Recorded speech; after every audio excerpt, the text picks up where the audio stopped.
우리 귀한 찬양 감사합니다. 주님의 오시는 그때 하나님 앞에 찬양하는 여러분들의 삶이 되시길 바랍니다.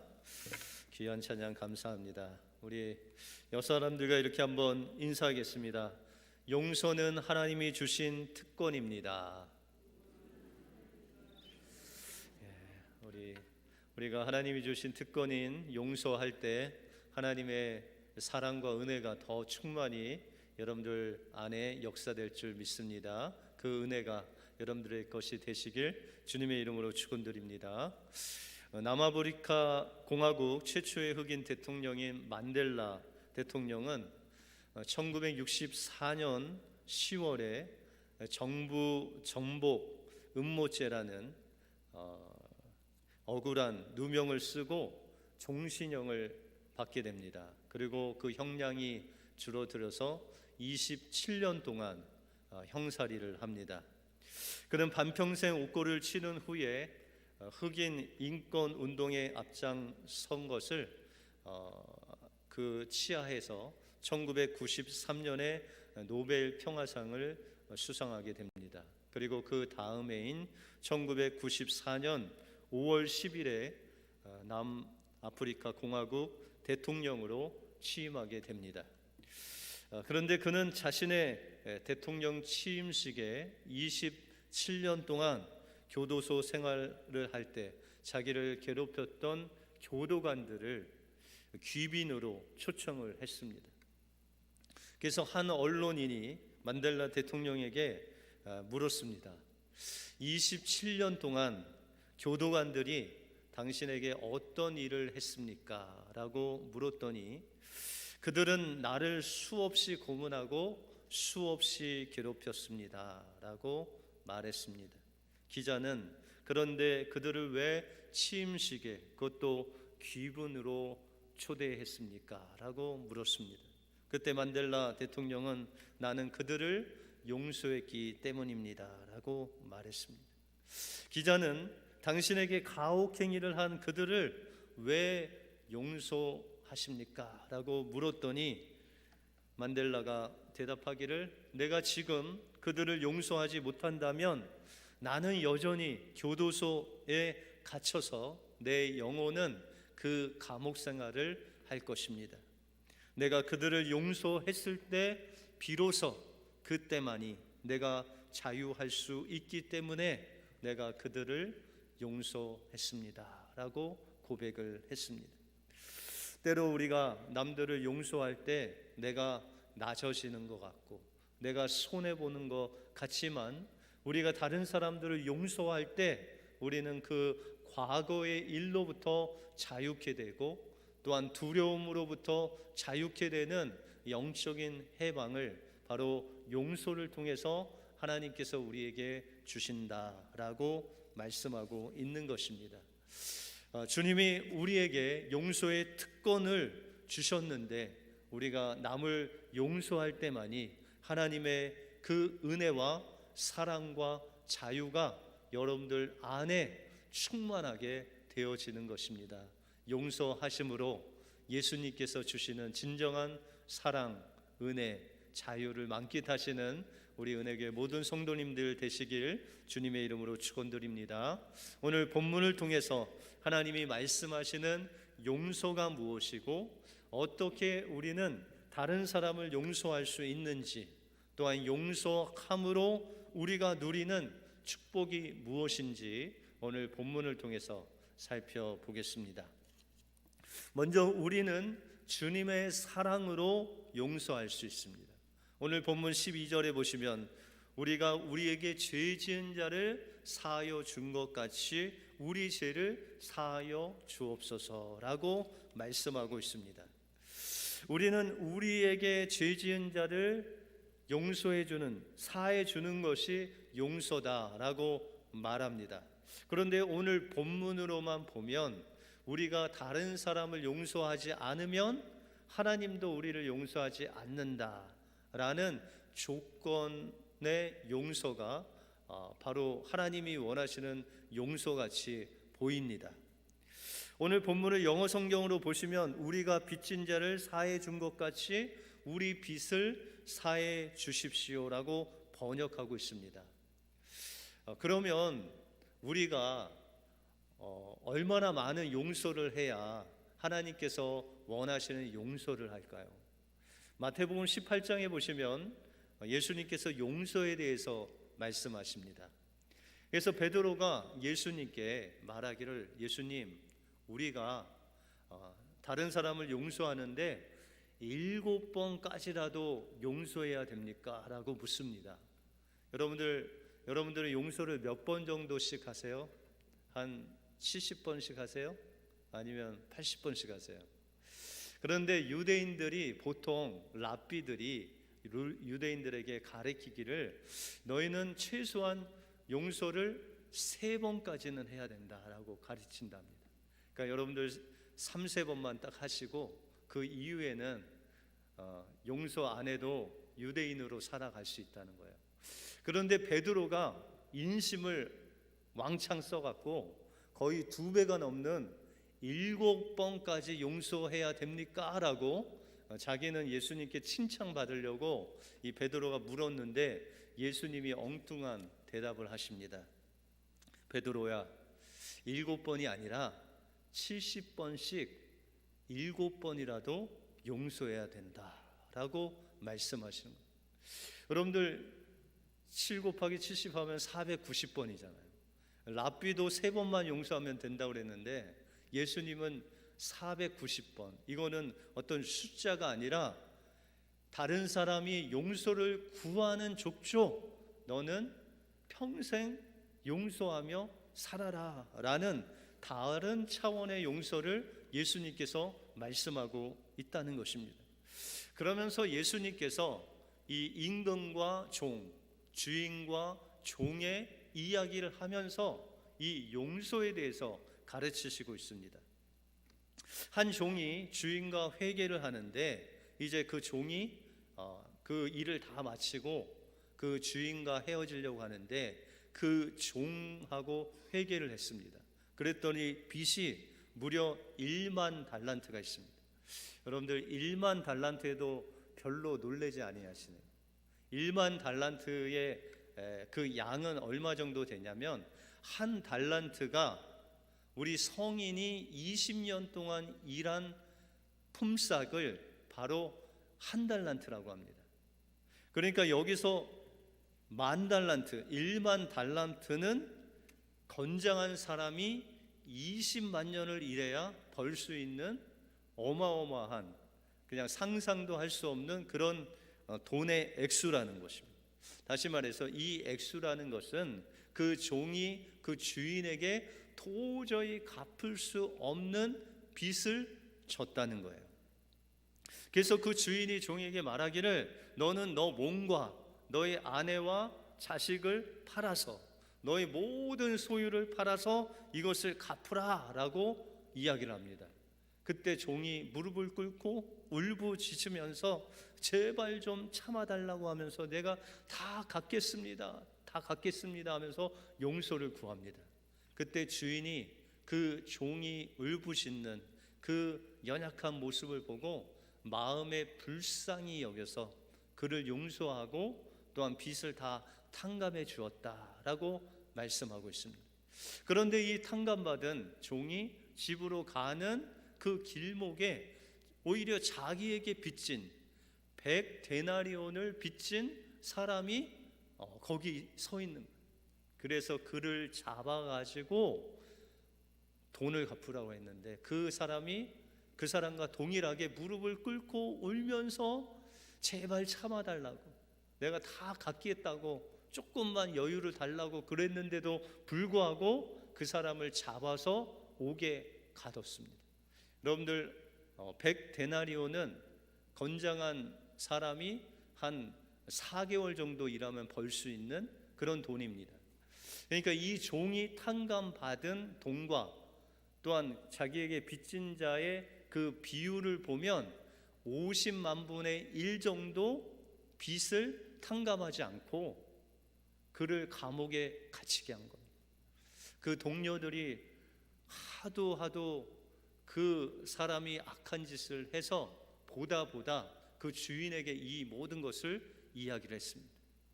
그때 이 주인이 1만 달란트 빚진 자를 다시 불러서 그에게 노하고 그를 옥에 가두고 빚을 다 갚기 전까지 감옥에 갇히게 했다는 것입니다. 그리고 결론적으로 예수님께서 이 비유를 통해서 주님이 우리에게 말씀하시고자 하는 그 말씀을 한 절에 담아 말씀하십니다. 마태복음 18장 35절에 보시면 너희가 각각 중심으로 형제를 용서하지 아니하면 내 천부께서도 너희에게 이와 같이 하시리라 라고 말씀하고 있습니다. 여기서 용서는 돈의 액수와 상관이 없다는 것입니다. 여기서 용서는 받은 사랑과 관련이 있다는 거예요.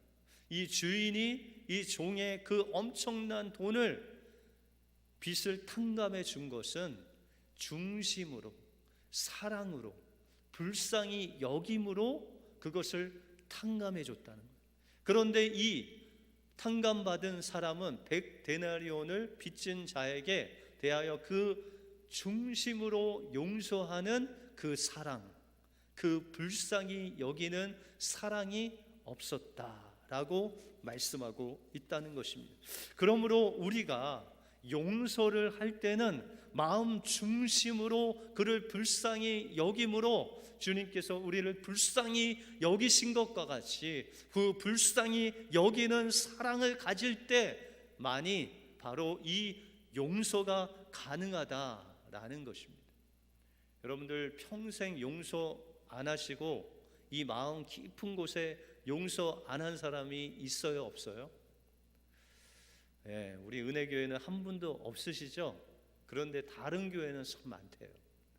그런데 여러분들 용서가 참 어렵다고 하는데 여러분들 용서를 아주 쉽게 하는 대상이 있습니다. 누굴까요? 여러분들의 자녀들에게 대해서는 그냥 용서가 흘러요. 뭘 해도 용서해요. 여러분들의 자녀가 어렸을 때, 다시 말해서 기저귀를 채우고 풀었을 때 그 아이가 기저귀를 너무 이렇게 꼭꼭 싸매갖고 다 짓물잖아요. 그러면 어떻게 해야 돼요? 이 기저귀를 그냥 다 풀어서 제끼고 잠을 재웁니다. 그런데 가끔 기저귀 안 찬 아이를 안다가 그만 하필이면 그때 오줌을 싸요. 그렇죠? 그러면 여러분들 그 아이에게 오줌 쌌다고 내 바지 더럽혔다고 드라이비 내놓으라고 하시는 부모님 계세요? 예, 세상에 한 분도 없을 거예요. 그렇죠? 그런데 혹시 만약에 다른 사람이 혹시라도 여러분들 바지에다가 커피 한 방울에도 떨어뜨렸는데 그리고 그 사람을 무척이나 좋아하지 않는 사람이 그렇게 되면 어떻게 할까요? 그냥 손해배상이라도 받으려고 하시겠죠. 여러분들 뭐가 다를까요? 이 사람은 그냥 커피 몇 방울 떨어뜨린 거하고 이 아이는 그냥 오줌을 그냥 한 보따리로 쌌는데도 불구하고 그냥 뭐 용서가 아니라 그 모습을 보고 그냥 장하다고 웃어요. 또 우리 부모님들은, 그렇죠?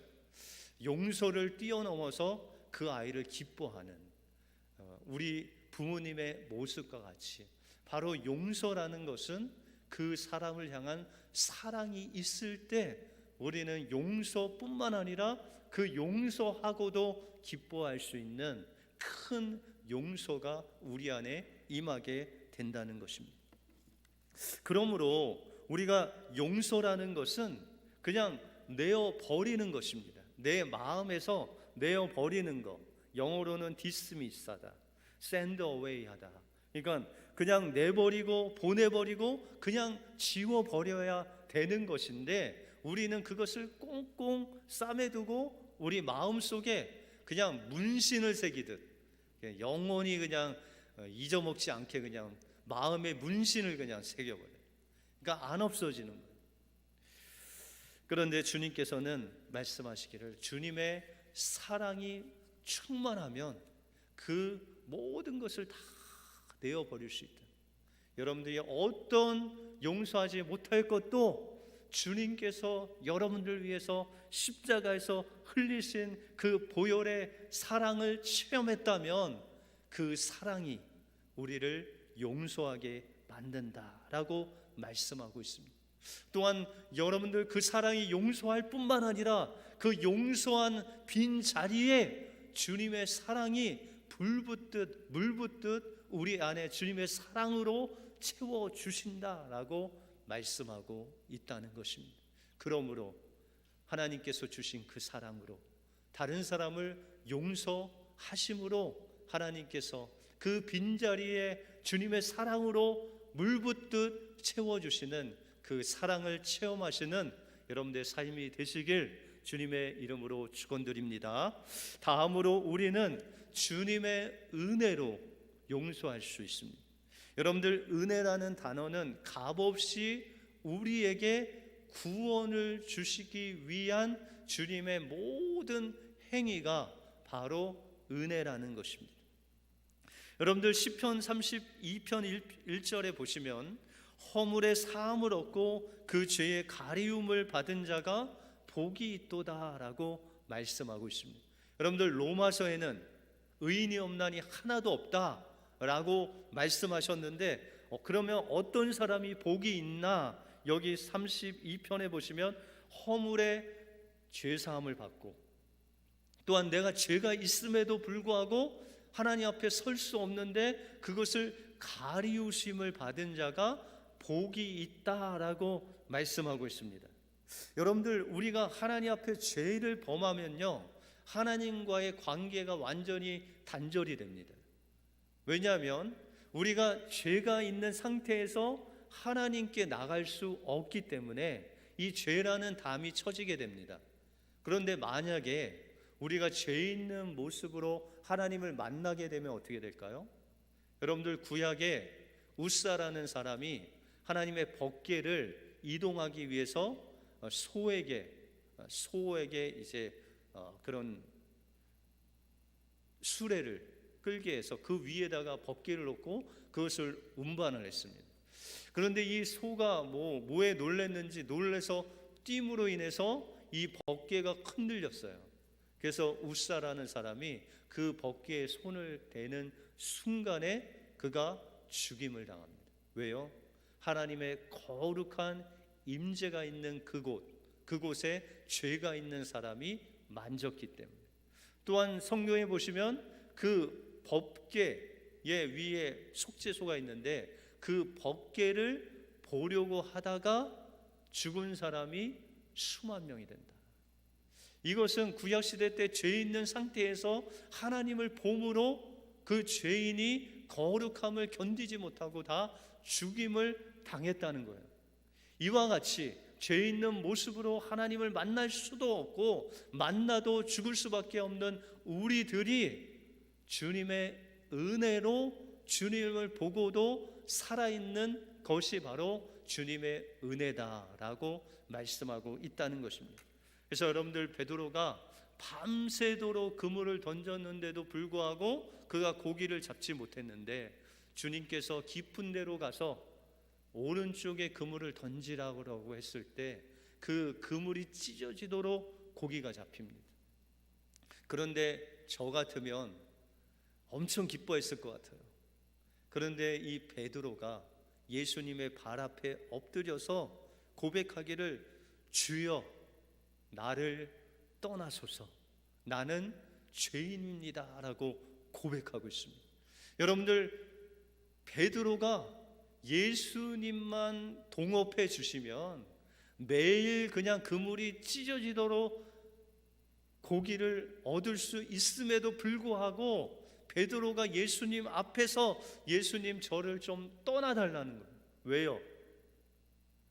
이 모든 만물을 만드신 그 거룩하신 하나님의 아들임을 그가 알았기 때문에, 그 앞에서 그가 죄인임을 발견했기 때문에 그 마음에 죽을 것 같은 그 마음으로 주님 앞에 떨면서, 주님 저는 죄인입니다, 그럼에도 불구하고 그가 살아있는 은혜를 경험하게 되었다는 것입니다.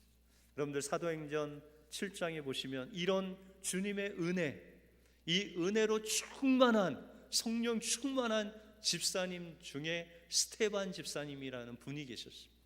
그는 교회에서 구제하는 일도 하고 굳은 일도 하고 또한 성령이 충만하여 그 은혜를 복음으로 전하는 그런 집사님이셨습니다.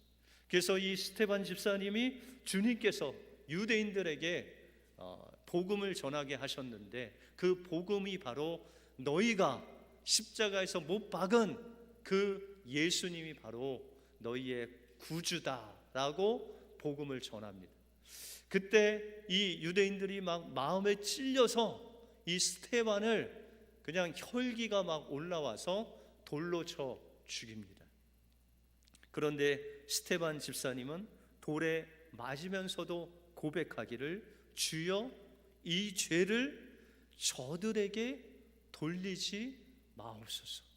예수님께서 십자가에서 죽으실 때와 동일하게 주여 저들이 하는 일을 알지 못합니다. 저들의 죄를 용서해 달라는 그 예수님의 말씀과 같이 스테반이 오히려 자신을 죽이는, 돌로 쳐 죽이는 저 용서할 수 없는 자들을 지금 용서할 뿐만 아니라 저들을 살려달라고 기도하고 있다는 것입니다.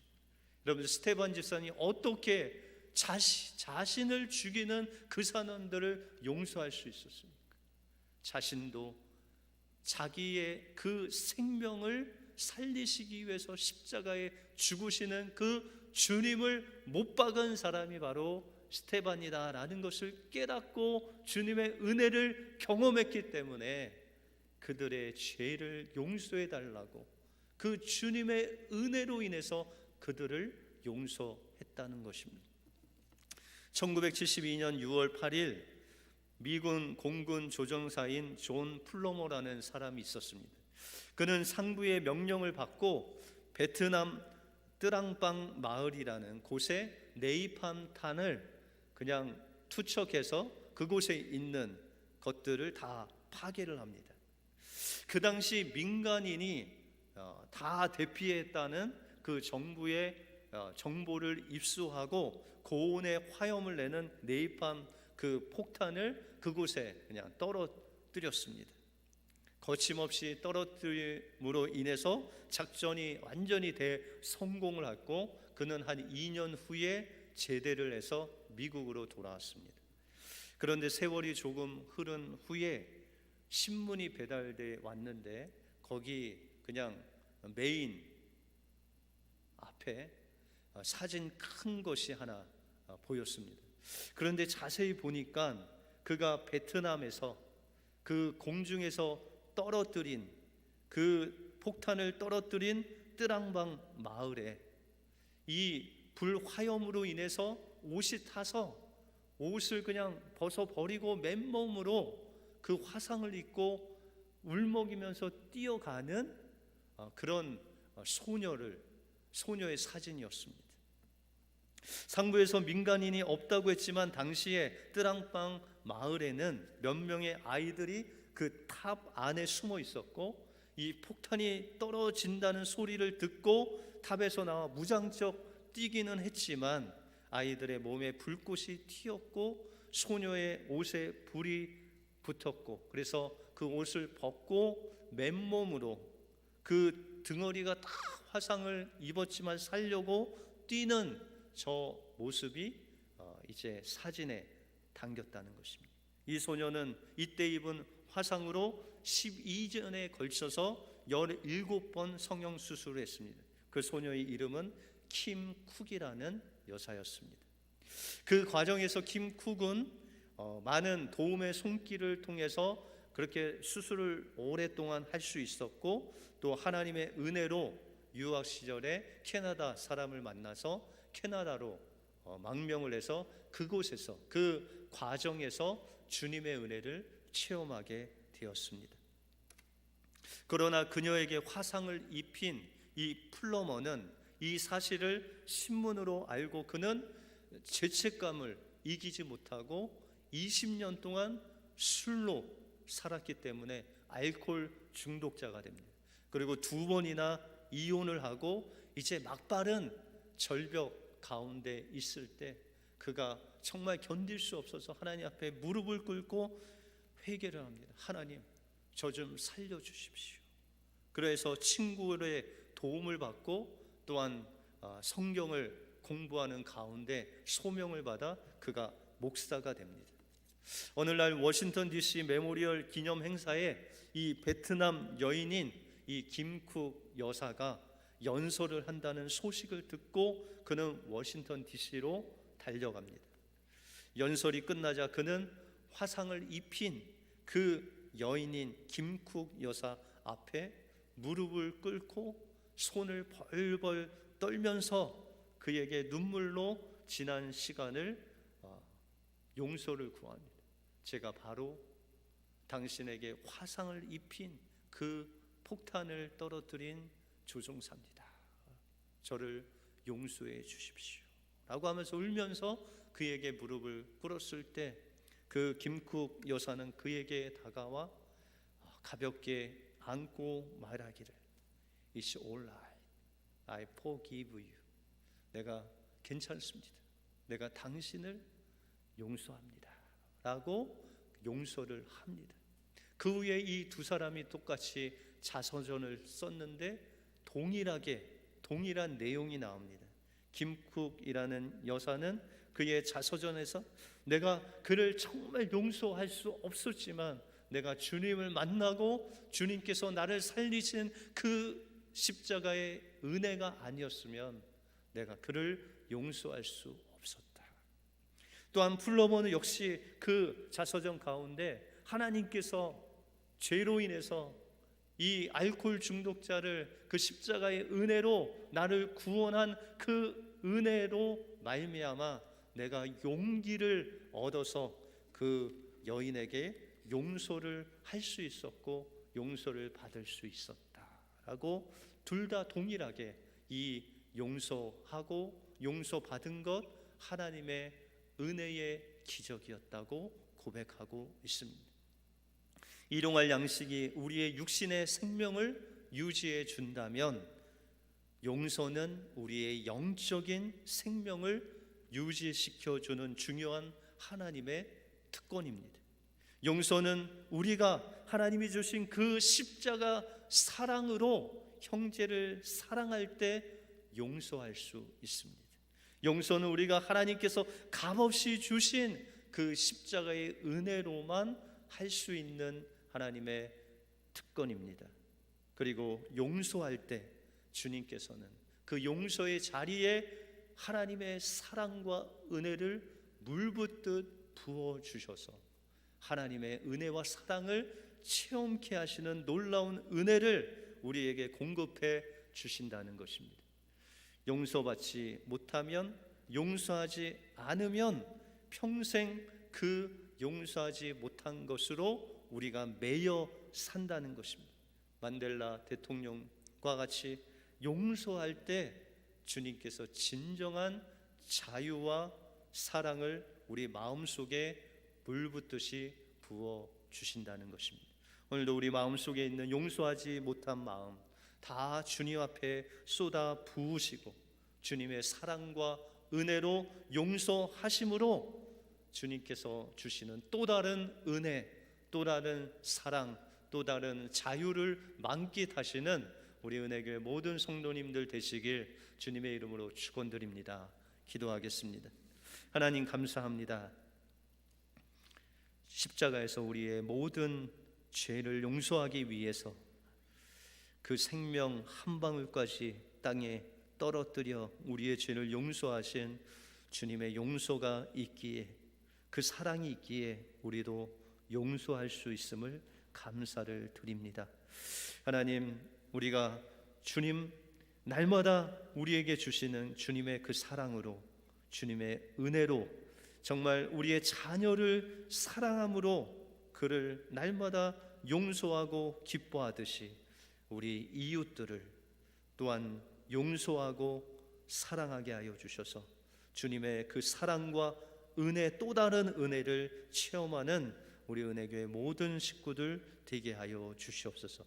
모든 것 주님께 감사드리오며 예수 그리스도 이름으로 기도하옵나이다. 아멘.